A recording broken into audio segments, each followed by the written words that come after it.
Buenas tardes, ¿qué tal? ¿Cómo les va? Acá estamos, programa 16 de Al Derecho y al Revés por Ecomedios AM1220.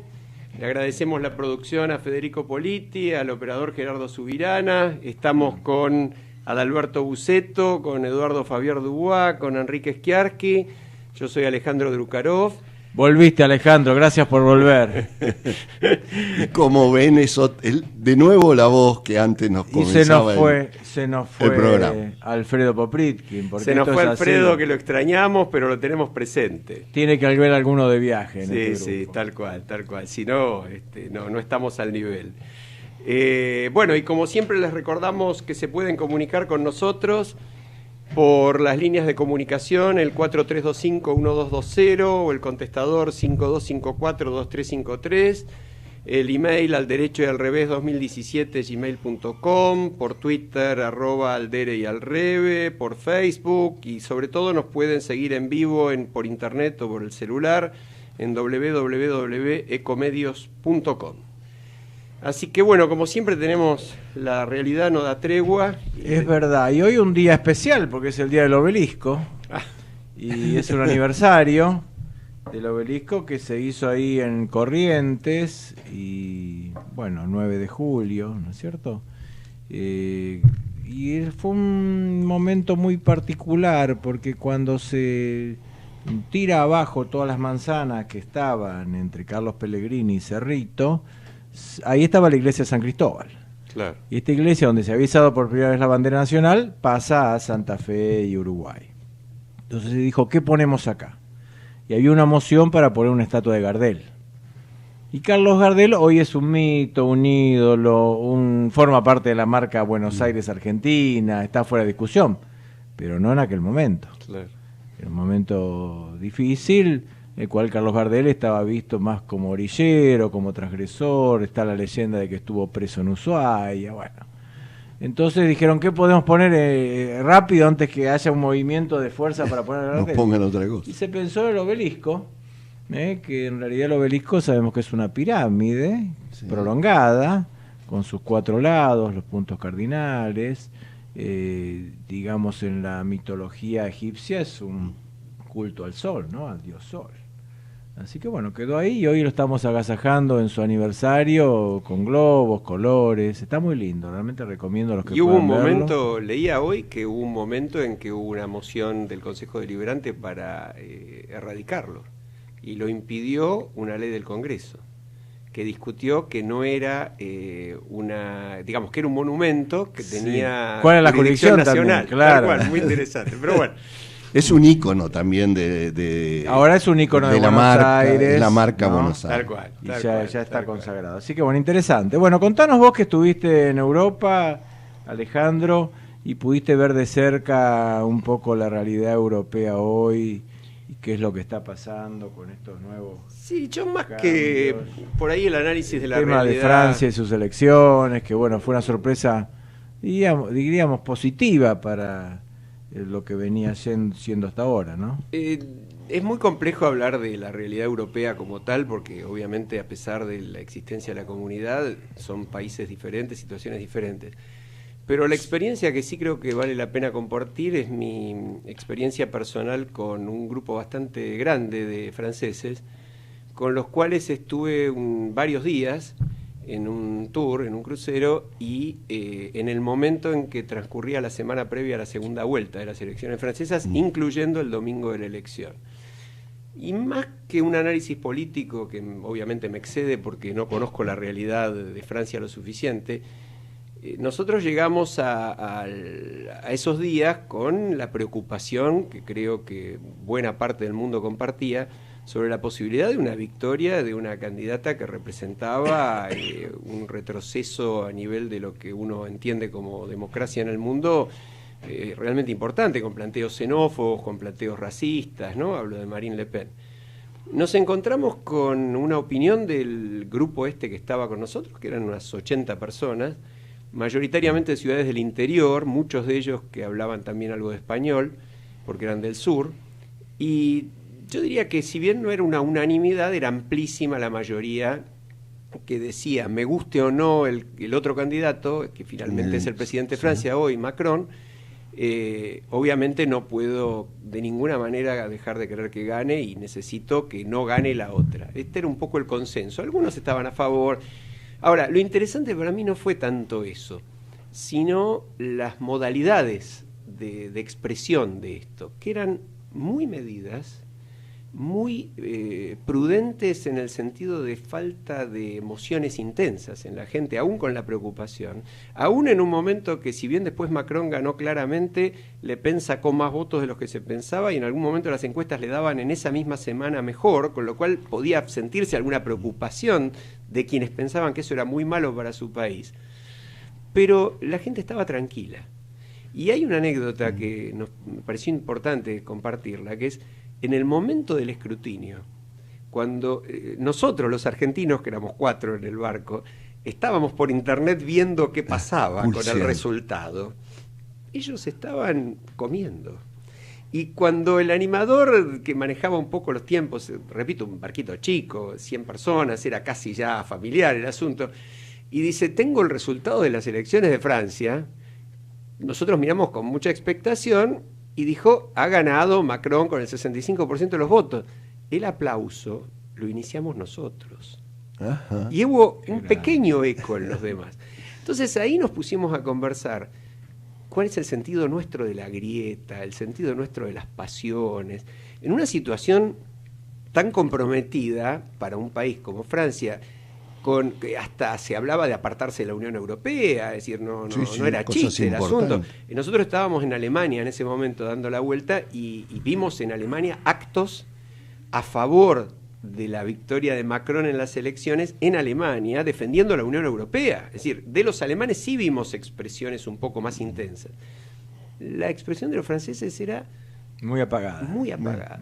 Y eso que son latinos, como nosotros. Lo que pasa es que nosotros lo tomamos también como, no sé, lo internalizamos todo de tal manera que hasta se parece mucho al deporte, ¿no? Sí, y por ahí me da la impresión, y era el primer tema que teníamos, el tema importante que teníamos hoy, en esta crisis tan extraña que tiene el mundo y que se refleja en 3 países de América en este momento de una manera diferente, que tiene mucho que ver con lo institucional, ¿no? Es decir, la sensación era que las instituciones, a pesar de todo, no las veían en juego. Claro.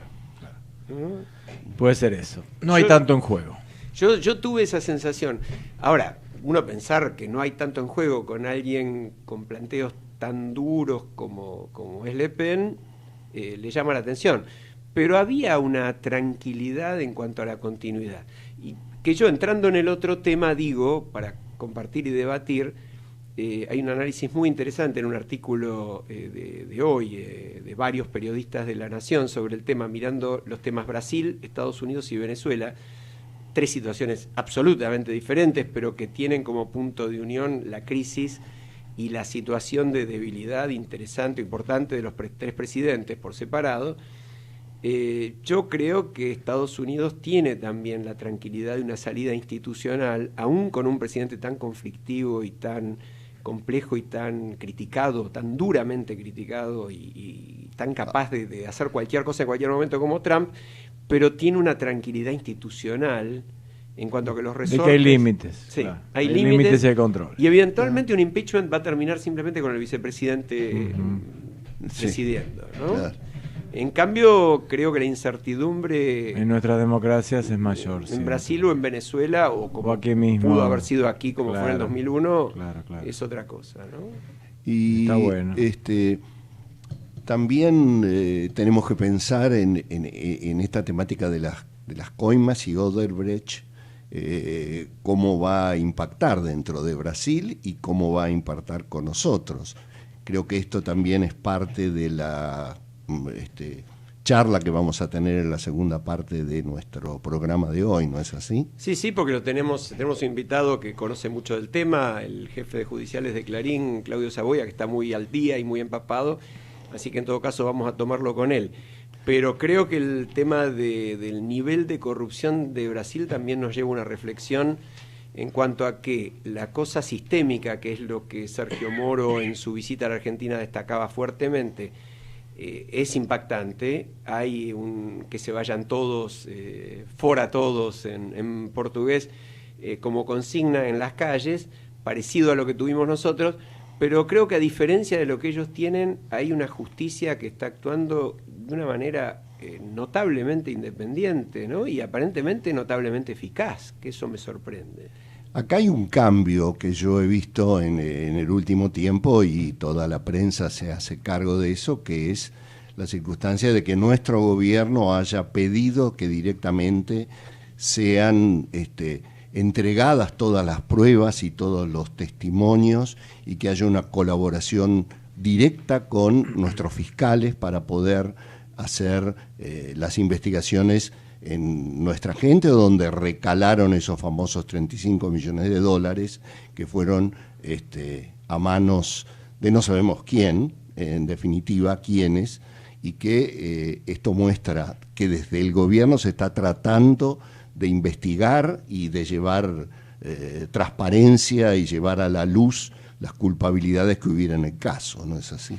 Sí, es curioso este tema de la ley del arrepentido también, ¿no? Porque le da al delincuente un enorme poder de decir a quién denuncia, a quién delata, ¿no? Entonces está en vilo, hoy están en vilo muchos funcionarios, exfuncionarios, grandes empresarios argentinos, viendo a ver este señor que a lo mejor fue el que les ofreció y fue el que los indujo, fue el que les dio la única oportunidad de contratar, viendo él a quién señala, ¿no? Es curioso el juego, por supuesto que todos los que han cometido algo tienen que pagarlo, sin duda. Sí. Pero es curioso este juego de poder, como que ahora Odebrecht, que es de alguna manera la madre de todos los males, y sus funcionarios acusados son los que tienen el gran poder de acusar. El yo acuso lo tienen los delincuentes. Es curioso el sistema. Bueno, está todo el mundo tratando de atajarse y ver que no hablen. Claro. También se produce un tema moral, digamos.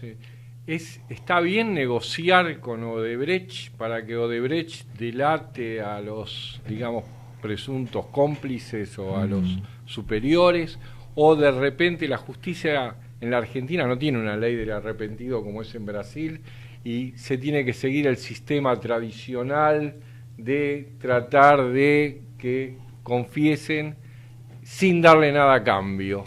Bueno, herramienta jurídica hay porque tenemos la ley del arrepentido, que no es lo mismo que la delación premiada.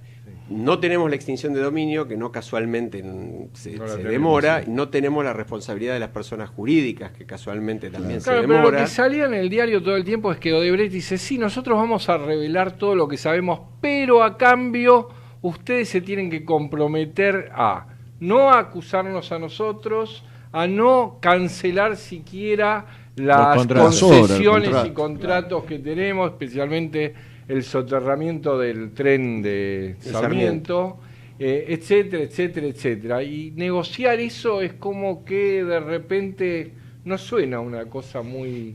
sí, es complicado. Yo estoy de acuerdo que es complicado, pero... Habría que separar, ¿no?, la causa de si hubo un sobreprecio por algo, por alguna comisión, de la obra en sí misma, y si la obra es útil y debe pagarse y debe hacerse, ¿no? Son como cosas distintas. Los países no pueden cerrar hasta que se resuelvan estas cosas y después ver qué pasa. Claro. Las cosas tienen que seguir. Yo creo que hay un problema... Pero moralmente es complicado, tiene razón Enrique. Claro. Sí, es complicado, pero hay que volver al concepto de lo sistémico, ¿no? Si no, modificamos el sistema y hay, para desarmar las complicidades mafiosas, necesitas que alguien se arrepienta, entre comillas, porque la palabra no es arrepienta, el concepto correcto es el brasileño de delación premiada. Es una delación. Eduardo tiene razón, porque al final el poder que tiene el delator es muy grande. Yo creo que hay una acusación muy dura que ha hecho la diputada Carrió en estos últimos días con su estilo característico, mucha fuerza, pero que es bastante sensata de entender, por supuesto como especulación, ¿no?, porque no tenemos las pruebas.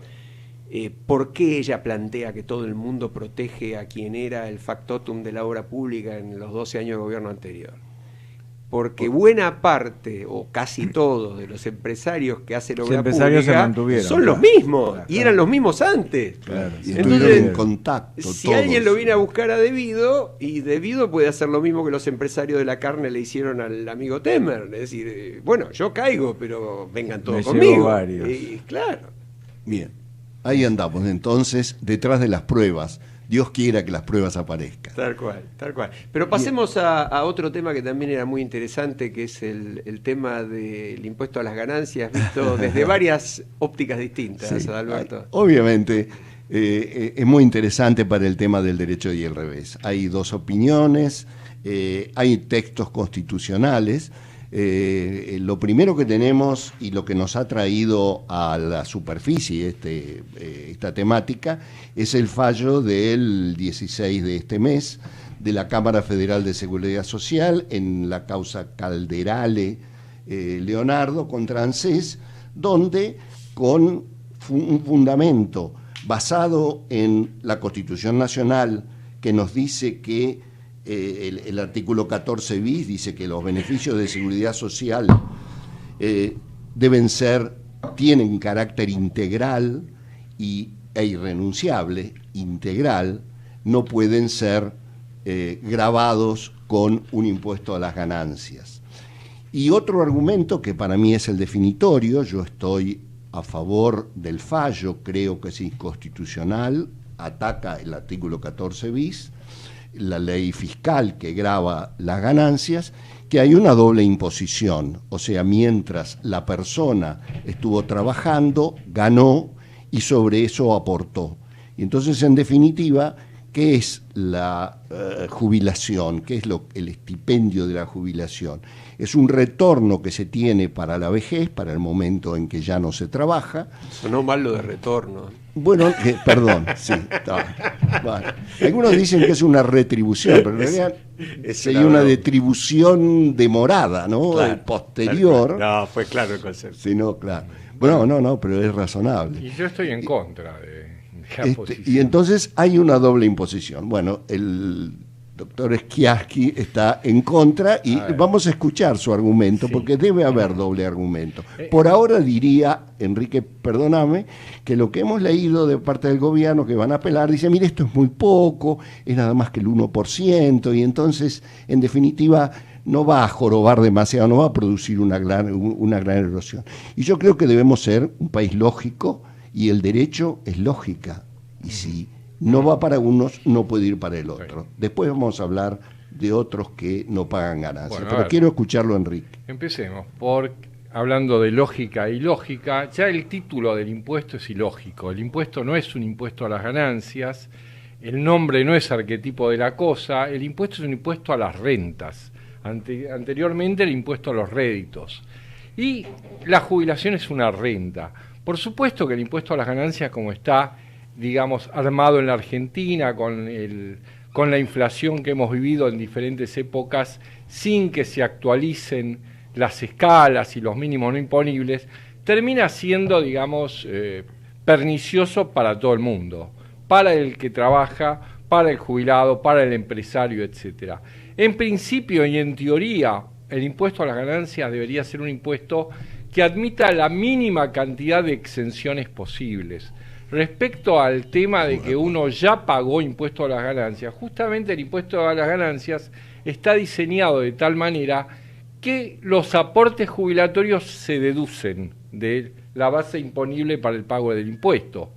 O sea, es una renta diferida la jubilación que en su momento no pagó ganancias. Es decir, dicho en otras palabras, para que se entienda menos técnicamente, sí, vos lo que estás diciendo es que el dinero que uno aporta para la jubilación no pagó ganancias. Exactamente. Con lo cual no habría motivo para que en el momento en que se cobra no pague, porque no es que pagó dos veces, antes no pagó. No pagó. Este es el argumento, un argumento fuerte, ¿no? ¿Y por qué todos deberían pagar ganancias? Yo creo que debería diseñarse como corresponde, con un mínimo no imponible que permita alto o relativamente alto. Mira, yo en realidad no estoy de acuerdo con un mínimo no imponible alto, sino más bien con escalas razonables. ¿Por qué no estoy de acuerdo con un mínimo no imponible alto? Porque creo, en primer lugar, que el impuesto a las ganancias es uno de los impuestos más justos que hay en el mundo. En cuanto a denota mayor capacidad contributiva, más paga.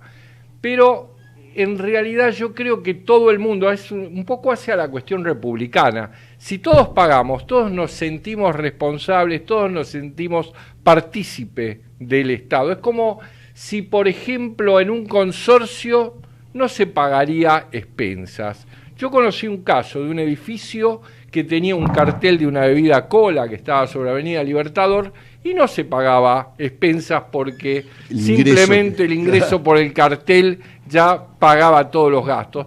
Nadie controlaba a la administradora, a nadie le interesaba, si total nadie pagaba. Y el hecho que todos paguen lo hacen partícipe y bueno, vamos a ver qué pasa, cómo nos están administrando. Por supuesto, es como una democracia del contribuyente lo que vos proponés. Por supuesto que no con la idea de que a poco de andar entres en una tasa del 35%, sino que arranque de una tasa del 7% y recién las rentas altas paguen una tasa mayor. En el caso de la jubilación, hoy el piso del impuesto a las ganancias? Hoy el piso hoy es muy pequeño, no lo tengo presente en este momento, pero debe estar en el orden de los 20 o 20.000 y algo, sí. Es una depende queja de los sindicatos, claro, que se mantuvo. Que inclusive las personas en relación de dependencia tienen un adicional al mínimo imponible que no tienen los profesionales independientes y que no se nota por qué si uno trabaja independiente y el otro trabaja dependiente tienen que pagar distinto. Ahora, yo retomo un poco tus palabras, ¿no? Y creo que el sistema a nivel global, en todos los países que admiramos y que quisiéramos seguir como modelo, aún en particular, digo, en los países más igualitarios, en los países bálticos, en Canadá, en Australia, en Nueva Zelanda, realmente el impuesto a las ganancias es fundamental en la recaudación. Son todos millonarios, no hay pobreza. El humor... No hay pobreza. El humor está buenísimo, pero la distribución de los ingresos, te aconsejaría que releas, que le leíste al amigo Piketty en su obra El capital del siglo XXI, es bastante desproporcionado, aún en los países donde hay mucha menos desigualdad. Pero yo creo que lo que dice Enrique es cierto.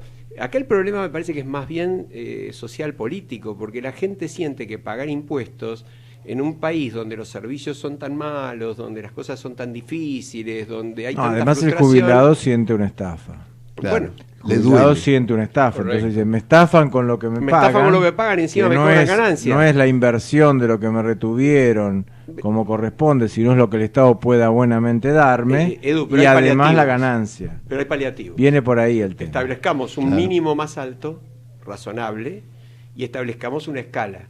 Porque además, en ese sentido, por ejemplo, los profesionales estamos gravísimamente complicados. Las escalas profesionales tardaron 15 años en actualizarse. Llegaron a absurdos tales como que un honorario equivalente hoy, no sé, a 1.500 pesos, a 1.200 y pico. A partir de 1.200 pesos había que retener impuestos a las ganancias. En algo que el abogado, ¿cuánto tenía, por ejemplo, o el contador o el médico, cuánto tenía que facturar para llegar a un sueldo más o menos razonable? Pagaba desde 1.200 pesos. Y obviamente, como eso afecta a determinados grupos que no están agremiados fácilmente, no se trató. Pero yo creo que hay un problema de justicia. Los impuestos deberían ser verdaderamente la clave de una regulación social progresiva y positiva para la sociedad, como es en los principales países del mundo. Claro, pero no podemos solucionar solo un tema si no solucionamos todo, ¿no? Entonces es difícil progresar y se dan estas distintas visiones. Se creó una comisión para rehacer todo el sistema impositivo y está en estudio y se supone de que en algún momento van a elaborar un proyecto para permitir un sistema integrado y no Enrique, estamos de acuerdo. Siendo Enrique el único contador que propone que se paguen impuestos, ¿no corres peligro de que te expulsen del consejo profesional? Porque uno contrata al contador para tratar de no pagar. Enrique diría, pague y que esto es democrático. Bueno, y de esto del no pagar yo quería hablar. Pensá un poquito en un argumento. ¿Qué pasaría? En realidad no sucede, pero porque es un disparate. ¿Qué pasaría si un jubilado cobraría 300.000 pesos por mes? No pasa eso porque han puesto límites, etcétera, pero debería pasar. ¿Qué pasaría? ¿No debería pagar impuestos? Por supuesto, en esos niveles sin ninguna duda. No lo sé. Pero eso se relaciona en la también. Lógica, no sé. Yo creo que el fundamento que dio Enrique es muy fuerte. De que es una renta vitalicia. Ahora, no lo sé. Adalberto, en todo Tendría que repensarlo. En el mundo que admiramos o en el cual quisiéramos estar, es así. Yo voy a Que los aprovechar. jubilados pagan. Voy a mandar, perdón el aviso, un saludo a un querido amigo que nos está escuchando desde Washington en este Sí, momento. muy bueno. Distinguido, destacado neurólogo, realmente muy reconocido, argentino que está radicado hace muchos años allá, Leonardo, no voy a decir el apellido porque no lo quiero escrachar.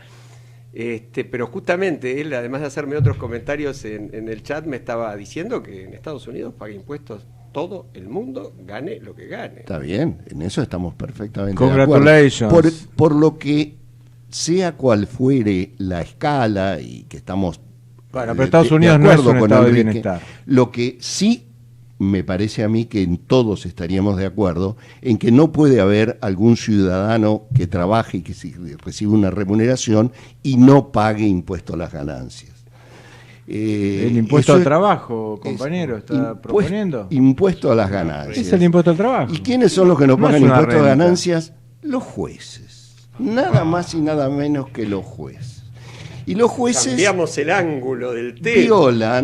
violan el artículo 16 y el artículo 110. Eso está fundado esto en el artículo 16 y en el artículo 110 de la Constitución Nacional. Dice: la Nación Argentina no admite prerrogativas, la igualdad es la base del impuesto y de las cargas Bien, públicas. pero si le aplicas Los señores impuestos, jueces violás no cobran. también el hecho de que a los jueces no se le pueden disminuir los sueldos. pero Perdóname, fíjate- no es primero que con no, lo cual lo violás. no es disminuir el sueldo. Claro, no es Perdóname, disminuir. pagar impuestos Es no es una disminuir el vieja sueldo. discusión. Pero tenemos una solución muy fácil. Aumentémosle ahora el sueldo a todos en la proporción que pagan de impuestos y a partir de ahí que paguen impuestos siempre. Esa es una buena solución, Sí, ya hay se que ver si se propuse. acepta, estaría bueno. Sí creo que a los jueces no les conviene estar eximidos, porque la imagen del juez, que tiene sus deterioros, la prensa, algunos casos emblemáticos hacen creer que todos los jueces o tienen una tendencia a fallar no sobre derecho o a no trabajar, pero cuando la gran mayoría de los jueces es el- trabajadora, es honesta y hace su trabajo. Bueno, pero estos casos que crean cierto desprestigio en la judicatura, que nos hace mal a todos. Es un buen punto. Este desprestigio creo que también podría evitarse, modularse con un pago de impuestos a todo el mundo. Pero, Sí, tal cual, y que no se vea pero como un Eduardo, beneficio corporativo. Claro. Cuando además hablábamos hace unos minutos, el problema es que después los que determinan si eso es constitucional o no son ellos mismos. Claro. No, ahí aplica con jueces. Bueno, Va con jueces, no Sí. son. yo son le abogados. votaría en contra, pero digamos No, una a cosa. Alberto lo vamos a poner con juez para que ¿Cuál vote fue en la contra? historia? ¿Cuál fue la historia de esto que dice el artículo 110? Que no podrá ser disminuida, dice, su remuneración por el trabajo de juez, que no podrá ser disminuida en manera alguna. Era lo que se pretendía, que los jueces no fueran castigados por un poder ejecutivo o un poder Bien, legislativo Alberto, a ver. que le disminuyera, Exacto. pero no con base... la problemática es que el ejecutivo lo hiciera discriminando a uno o a otro. Pero suponte que te atacando querés la sacar los igualdad jueces de de los te jueces. querés sacar los jueces de encima, les pones un Correcto. impuesto. Eso es correcto. Les pones un impuesto. A todos te vas a sacar de encima Bueno, y entonces No sé, te quedas sin lo hacer jueces. renunciar a los más capaces que pueden irse a la profesión. Pero a no ganar es un más impuesto plata. a los jueces o al salario de los jueces. No, es un impuesto pero a el todas tema las es así. rentas. Cuando entraste no tenías el impuesto. Mientras estás en vigente tu mandato no te lo pueden poner. Ese es el tema. Sí, pero Ese es el tema. pueden hacer que ese impuesto no te genere el efecto que la Constitución prohíbe. Claro, En todo caso, es una barbaridad. y se resuelve, como vos dijiste, el problema hacia adelante. A mí me parece que es un emparche. Yo, lo que se para ha salir hecho de este que tema, algunos tengo otro. cobren y otros no. Tengo Bueno, otro, si vamos a Alberto otro. ya está por satisfecho. No, con- estoy tan- Lo vamos- estoy lo vamos satisfecho. Vamos al corte. Vamos al corte y lo Bueno, seguimos. Bueno, cómo no. Ecomedios.com AM 1220. Estamos con vos. Estamos en vos. Descarga gratis de tu celular la aplicación Ecomedios. Podés escucharnos en vivo, informarte con las últimas noticias y entrevistas en audio y video. Búscala y bajate la aplicación Ecomedios. Podés vernos en vivo en ecohd.com.ar. Conectate con nosotros. Contestador 5 254 2353. 1, 2, 3, Con Personal, viví la experiencia 4G y tené tu smartphone al mejor precio con cualquier plan. Compra un Samsung Galaxy J7 a 5.999 pesos o un Samsung Galaxy A5 a 6.799 pesos. Internet para que todo suceda. Personal. Más información en personal.com.ar.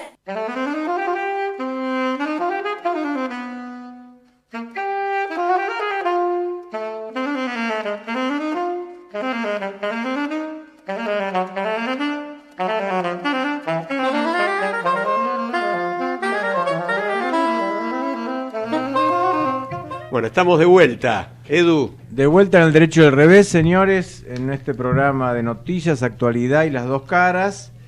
Y vamos a tratar un tema curioso, una crítica a la Universidad de Harvard, que ustedes saben que la Universidad de Harvard es la más prestigiosa de Estados Unidos, de las más prestigiosas del mundo. Y bueno, ahora hay un profesor, McDonald se llama, que no tiene nada que ver con las hamburguesas, que él sostiene que la escuela de Harvard está fomentando la avaricia, nada más y nada menos. Y él dice una cosa importante, dice, la escuela de Harvard, ¿qué es lo que enseña? Y enseña a ganar dinero, pero enseña, cuando el alumno entra, piensa que favoreciendo las actividades de las empresas va a favorecer a la sociedad en general. Cuando el alumno sale convencido de que lo que tiene que hacer la empresa es maximizar las ganancias de sus accionistas.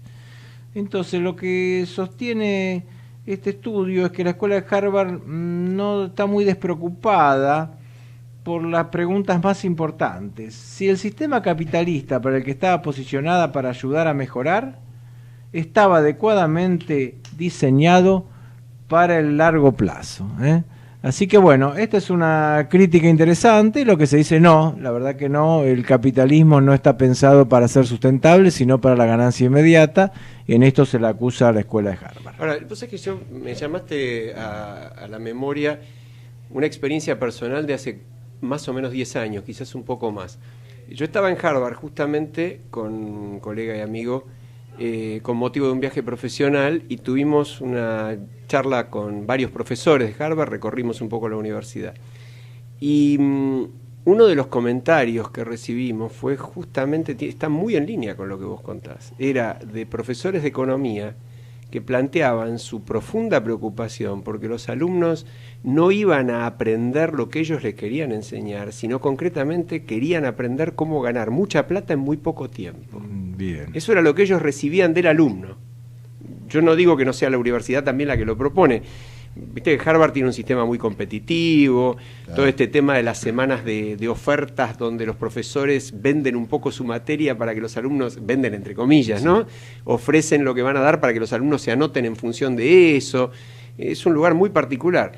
Y estaban muy preocupados porque los alumnos iban mucho más a la casa de posibilidades de ganar dinero con facilidad. Va en línea con lo que decís. Hay un tema del capitalismo no sustentable y que la empresa, por maximizar ganancias, se olvide del bien común y del contexto, ¿no? Esta es la crítica. No sé cómo estamos con la otra nota o si seguimos con nuestras noticias académicas. Adelante. Seguimos con nuestras noticias académicas. Bueno, les pregunto a ustedes, ¿cuántas universidades privadas hay en Argentina? Deben ser más que las universidades nacionales. Bueno, es lo que pienso, ¿no? Sin haberlo. ¿Cuál es la universidad privada de más alumnos? Les voy a dar opciones, y ustedes me contestan. Uh-huh. De más alumnos. La Universidad Católica Argentina, Morón, la UADE o la Siglo XXI. ¿Qué les parece? Me suena a la Católica. También. La Universidad Católica Argentina, un voto. Yo también por su antigüedad. Por su antigüedad. Bueno, la Católica Argentina está en este momento en el número 6. Mirá vos. ¿Les gusta la UADE? Y puede ser La por UADE la importancia que tiene las ciencias económicas. Está en el número 2. No nombraste la de Belgrano. ¿La de Belgrano les gusta? La de Belgrano está en el número 9.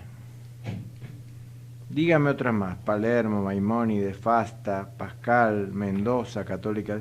¿Saben dónde está la Católica de Salta? Sí, hicimos un congreso, el segundo congreso de Derecho Comercial, lo hicimos en la Católica de Salta en 1980 y algo. Recuerdo. Está cuarta. ¿Por qué está cuarta? Porque tiene mucha... Cursos a distancia. Claro, mucho curso a distancia. Claro, pero ese es el gran cambio, ¿no? Para sorpresa de todos nosotros, ¿saben cuál es la universidad privada más grande, con más matrícula, que tiene 61.121 alumnos? No es de Buenos Aires, es de Córdoba. Mira vos. Siglo XXI. Siglo XXI. Es una universidad que tiene un crecimiento exponencial porque empezó hace relativamente poco. 61.121. La UADE sigue segunda, 32.000. Salvador, 25.000.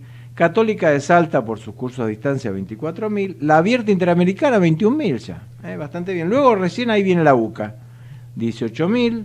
Morón, 16.000. Morón era la más grande privada hasta ahora. Así que bueno, ¿para qué dijimos esto? Y ya tenemos el reportaje en línea para comentar que hay un plan de equivalencias automáticas entre universidades públicas y privadas, que algunas aceptan y otras no. Plan de equivalencias automáticas. Sí, que las materias que diste en una carrera, dejaste, te cambiaste a otra universidad por los motivos que sea, que te sirvan automáticamente. Buenísimo. Y no que tengan que ir ahora esto existía antes, ¿no? No, ahora lo que hay es tenés que presentarte, se evalúa un dictamen, es un chino. En cambio la idea es equivalencias automáticas. Hay universidades que las reciben, las públicas muchas las dicen que sí, menos la de Buenos Aires, que no las recibe. Córdoba, La Plata, Tecnológica, Rosario, Tucumán, Nordeste, Litoral, etcétera, admiten las equivalencias automáticas. Interesante. Edu, y te interrumpo porque lo tenemos en línea. Por supuesto. A Claudio un Saboya. Plato fuerte, Claudio. Sí, además es un amigo de la casa y por supuesto un gran periodista. Y amigo del gimnasio también. Así que Claudio, bienvenido. Gracias por atendernos. Hola Eduardo, dale, ¿cómo les va? El placer es mío. Bueno, escúchame, sabemos que estás vos, obviamente como siempre, muy en tema y muy aceitado con esta realidad tan compleja, particularmente con la incidencia que nos preocupa tanto de la situación en Brasil, no solo desde el punto de vista político, económico, que las consecuencias son múltiples, sino en particular cómo se ve, cómo ven ustedes, cómo ves vos, las consecuencias de las causas judiciales brasileras, particularmente lo de Odebrecht, en las causas de corrupción argentinas. Bueno, me parece que Brasil en este caso nos está dando un ejemplo de lo contrario o de lo opuesto, si querés, de los ciclos a los que estamos acostumbrados en Argentina, que la política actúa y las consecuencias de ese actuar político terminan resonando en los tribunales con pocos resultados a su vez.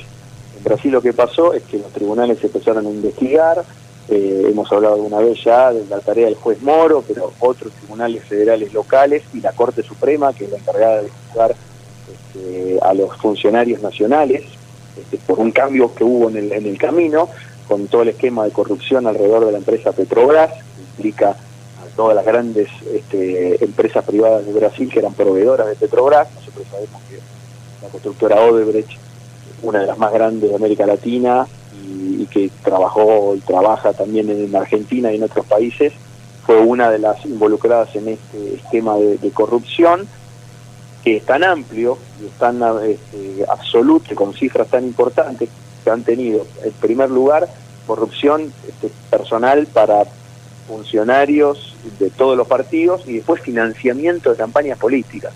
Claro. Entonces, esto hizo que en Brasil haya un ramillete de causas, algunas están en temas de juicio político y otras penales, contra representantes de todos los partidos, y eso ha causado, ustedes saben, el último episodio con el presidente Temer, con esta grabación en la que él aparece validando el pago de un soborno al expresidente de la Cámara de Diputados, Eduardo Cunha, que está preso, como para mantenerlo en silencio. Él dice ahora que hay una sospecha que esa grabación puede haber estado editada. Ese es el lío en Brasil.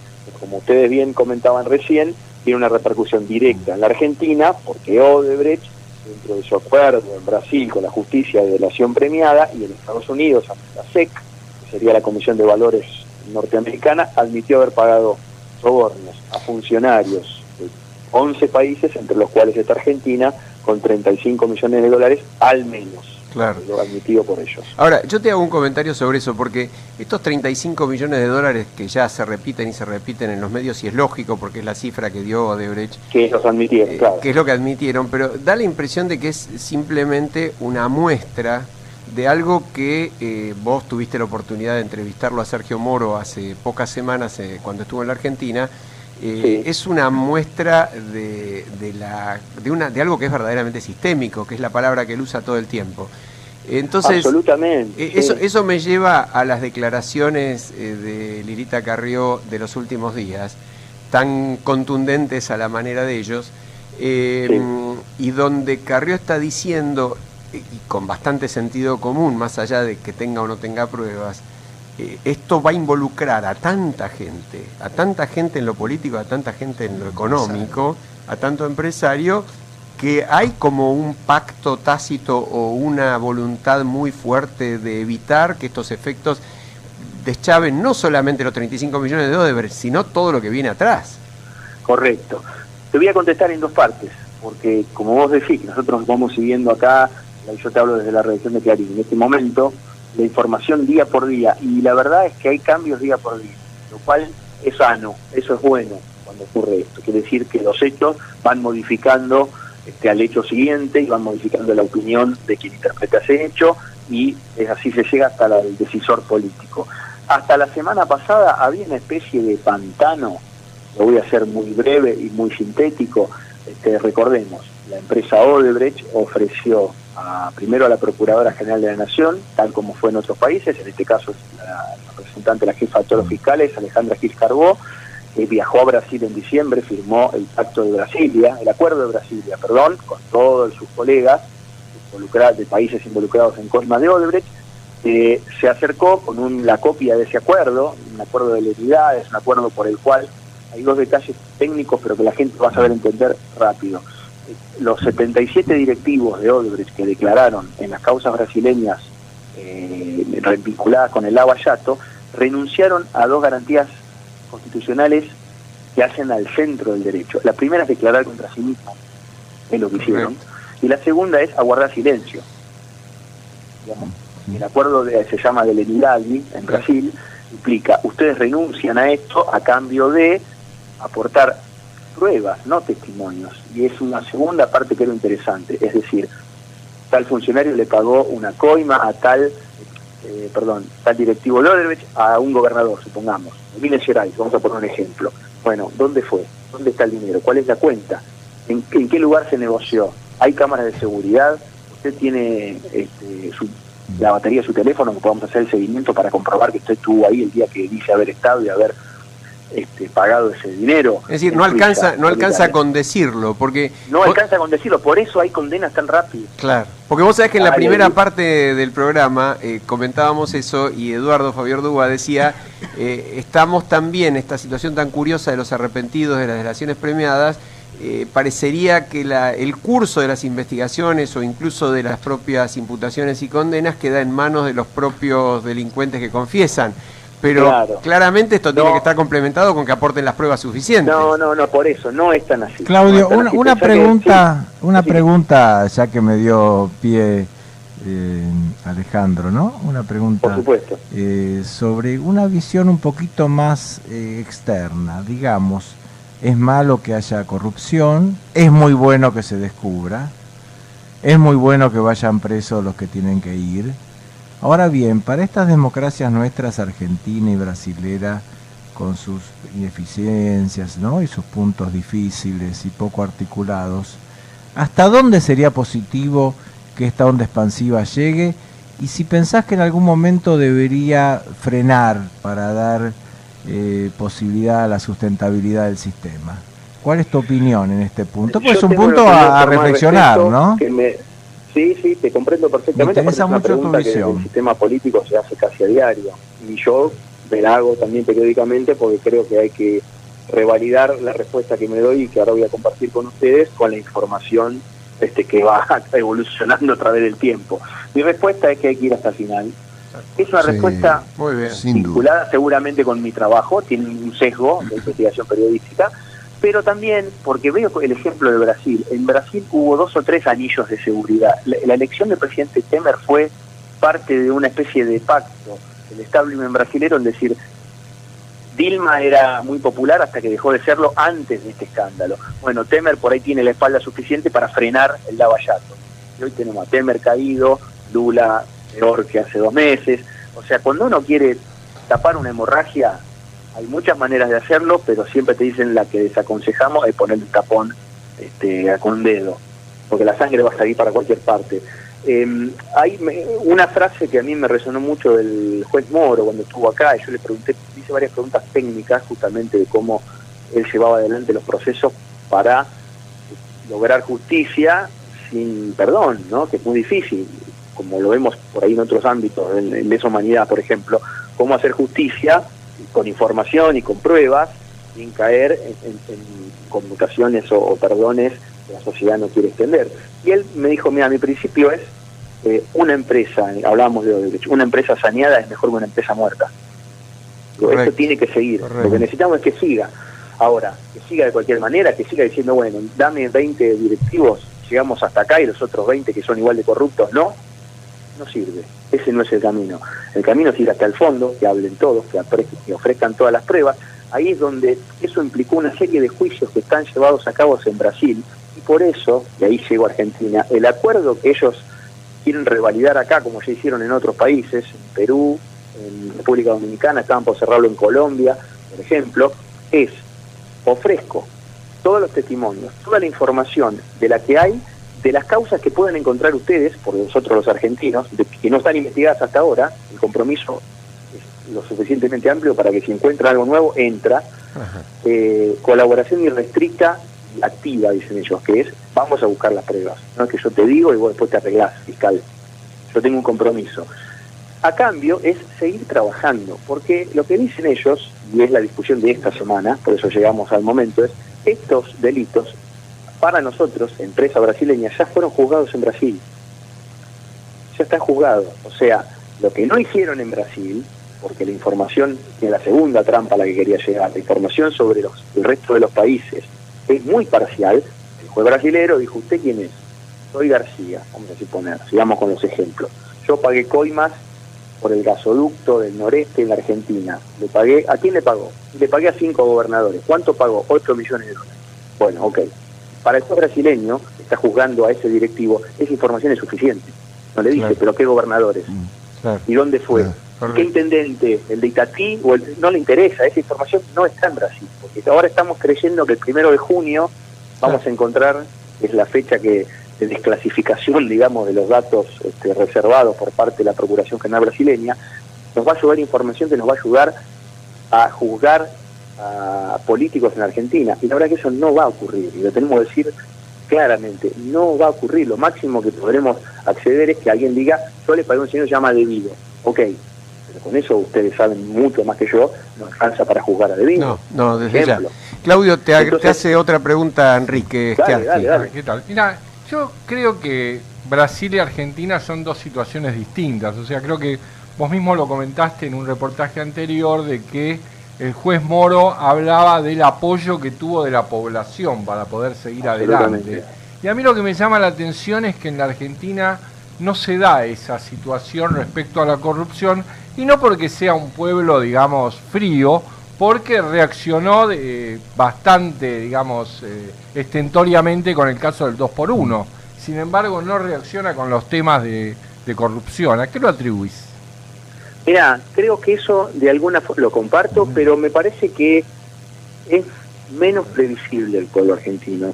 En Brasil, ¿sabes lo que dicen? Que los argentinos reclamamos mucho más que ellos, que salimos mucho más a la calle que ellos, y que ellos, hasta que no está el presidente grabado cobrando coimas, no lo hacen. Mirá la imagen que tienen de sí mismos y de nosotros, es casi la opuesta. Sí, yo creo que culturalmente son dos países con gran tolerancia a la corrupción, ¿no? Por historia. Porque viven inmersos en esto, y hay todavía una cosa cultural de que, un poco la pregunta que ustedes me hacían antes, bueno, mientras sea, roba pero hace, está de la mano de, bueno, ¿hasta dónde? Porque si seguimos mirando, acá no va a quedar nadie, y va a venir Berlusconi. Sí. Siempre me ponen ese es me el parece tema. perverso. Va a venir Berlusconi, ¿por qué? Tal cual. Yo creo que ese es el tema. Vos sabés que yo comentaba antes un poco de la experiencia de mi viaje reciente y hablaba de la falta de emotividad violenta o fuerte, intensa de parte de los franceses en una elección tan crucial como la que tuvieron, porque de alguna manera yo sentía que ellos tenían una cierta confianza en las instituciones, en que las instituciones los salvaban. Acá uno lee los diarios y coincide con lo que lee, pensando, caen todos, fuera todos, que se vayan todos como acá, ¿y quién viene? ¿No? Porque es muy complicada la realidad de nuestros países, con una corrupción tan arraigada en el sistema. Es cierto, es una pregunta que la verdad no tiene, yo no, por lo menos no me atrevería a darte una respuesta, Alejandro. Lo que sí te digo, volviendo a la primera de las preguntas que me hiciste, es qué pasó de la semana pasada hasta esta, y te daré unos datos de hace 1 hora y media, es que había una sensación de pantano, te decía yo, los fiscales, a los cuales ya que la procuradora Gil Carbó no hizo nada en casi 5 meses, es toda una señal. Entonces la empresa fue a los 2 fiscales que hoy tienen las 3 causas en las cuales está Odebrecht metido, por lo menos enjuiciado hasta ahora, son los fiscales Federico Delgado y Franco Picardi, ofreciéndole que firmen esto para traer todo, y dan vueltas. Hubo una columna de opinión de Marcelo Bonelli el viernes que hizo mucho ruido diciendo nadie quiere hacer nada, los empresarios son los que más resisten, recordemos que acá Odebrecht todas las obras que hace por ley las hace las hizo en sociedad con firmas locales, por lo tanto su esquema de coimas, los socios locales o participaron cobrando o participaron pagando o participaron facilitando las licitaciones para Odebrecht, y están metidas no solamente los funcionarios, sino las empresas. El esquema sencillo, es decir, por todos los funcionarios teme el kirchnerismo, porque el esquema fue 100% en época kirchnerista, y por todos los empresarios teme el macrismo, porque vienen de las empresas, y está IEPSA, la empresa que era el primo del presidente Macri, etcétera. Es un esquema medio taxativo, pero creo que sirve. Ahora, la verdad es que el lunes, nosotros publicamos acá en Clarín también las internas en el gobierno para ver qué hacían, porque hay una presión social, un poco, y ahí te contesto también que me hablabas recién, hay una presión social que no se manifestó directamente en la calle, etcétera, pero en las encuestas está saliendo, en la gente que empezó a hacer campaña electoral en algunos distritos empieza a recogerlo, y el ministro de Justicia Garabano se reunió ayer con los representantes de Odebrecht por la orden expresa del presidente cuando vino de la gira de Extremo Oriente, llegó el lunes, dijo quiero un acuerdo acá, lo hacen como sea, busquen la manera técnica para que nosotros como facilitadores del Estado nos pongamos activamente al servicio de esto, a través del Ministerio de Justicia, la Oficina de Corrección, busquen la manera. Vamos para adelante. Puede ser una gran oportunidad para despertar la conciencia anticorrupción, ¿no? Quizás sí, algunas ONG, los partidos políticos no esperemos mucho. El tren no esperemos mucho, ¿no? Claro, no esperemos mucho de los partidos, pero por ahí las ONG podrían en este momento iniciar una cruzada, ¿no? Sería una buena oportunidad. Es una muy buena noticia y con franqueza, como pasó, a mí me pasa siempre con las buenas noticias de este tipo, no me importa ni de quién vienen ni por qué vienen. Lo que me importa es el hecho en sí. El contenido, claro. Ahora, Claudio... Me parece que está bueno que funcione un poco la institución. Acá hubo una presión muy concreta de Elisa Carrió, tal cual, personal. Claudio, acá, ¿vas para acá o vas para allá? Pensemos que Elisa Carrió tiene que iniciar una campaña electoral en nombre del oficialismo dentro de semanas, y no la va a hacer cargando sobre sus espaldas con sospechas de corrupción, de Odebrecht, de arriba, sobre cómo se llame. No lo va a hacer, la conocemos, no lo va a hacer, ha roto mucho más y eso es bueno. Que ese pequeño pacto. Entonces, Adalberto te hace otra pregunta. Yo te quería, no, más que todo el comentario. Yo creo que esto lo favorece a Macri, o sea, favorece al gobierno, esto que vos dijiste, ir hasta el final. Yo soy profesor en Derecho 5º año y donde nosotros le preguntamos a los dirigentes estudiantiles y a los alumnos de la clase qué es lo que piensan ellos que es la transparencia, qué es lo que hay que hacer y hasta dónde se debe llegar. Ellos dicen que hay que llegar hasta el final y que esta es la forma de mejorar, que no es bueno para un país que tenga también empresarios corruptos. O sea, Absolutamente. Que está el político. Así que es de las nuevas generaciones, ¿no? Eso que nacieron en democracia, que no arrastran ciertos temores atávicos que las generaciones mayores tienen por experiencia dolorosa de vida. Eso. Me parece que hay que escuchar un poco eso, y me hiciste recordar una palabra que quería decir sobre Brasil. Pensá que antes del Lava Jato, Brasil tuvo el mensalão, que era los sobresueldos para todo el Congreso, en la época todavía que Lula da Silva era opositor, hasta que él después también lo pagó como presidente, y después el Petrolão, que era la primera megacausa de Petrobras. En todos los casos, como decíamos antes, se coaguló la sangre en algún punto, y siguió, y apareció el caso siguiente. Digo, hay momentos, hay procesos que un líder político también tiene que interpretar, o un líder social, si querés, la clase dirigente. Y bueno, decir esto, yo lo puedo demorar, lo puedo desviar un poquito para acá, un poquito para allá, pero no lo voy a poder frenar, no lo voy a poder controlar, que me parece que es lo que Brasil está terminando de entender. No lo van a poder dominar, ahora podrá juntarse el Congreso. Por eso es un final abierto, ¿no, Claudio? Temer, pero esto no se puede frenar tan fácil. Creo que acá eso se ve con un poco más de claridad.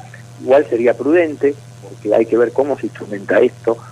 Una cosa es el apoyo del gobierno, si querés, o del Poder Ejecutivo, pero las figuras clave, lo saben ustedes muy bien, son los fiscales. Sí, señor. Los fiscales. Hay que ver cómo se aplica esto. Los fiscales y los jueces, ¿no? Perdón. Sí, los fiscales y los jueces, digo. Pero tenés absolutamente la razón. Yo creo que esa es la gran diferencia que hoy por hoy tenemos con Brasil, ¿no? Pero bueno, esta conversación es alentadora. Te agradecemos muchísimo el tiempo. Yo quería felicitarte, Claudio, por tu trabajo, porque estás haciendo un trabajo muy importante, muy trascendente. Son muy amables. Sin duda, sin duda. Despertando conciencias, abriendo cabezas, y creo que ese quizás es el momento de dar un golpe a la corrupción importante. Absolutamente, es ahora es cuando, como decían los uruguayos. Tal cual. Y te agradecemos muchísimo la participación. Un abrazo grande. No, el agradecido soy yo. Un abrazo. Bueno, y nos vamos justamente hasta la semana que viene. Un abrazo para todos. Buenas noches y gracias. Con Personal, viví la experiencia 4G y tené tu smartphone al mejor precio con cualquier plan. Compra un Samsung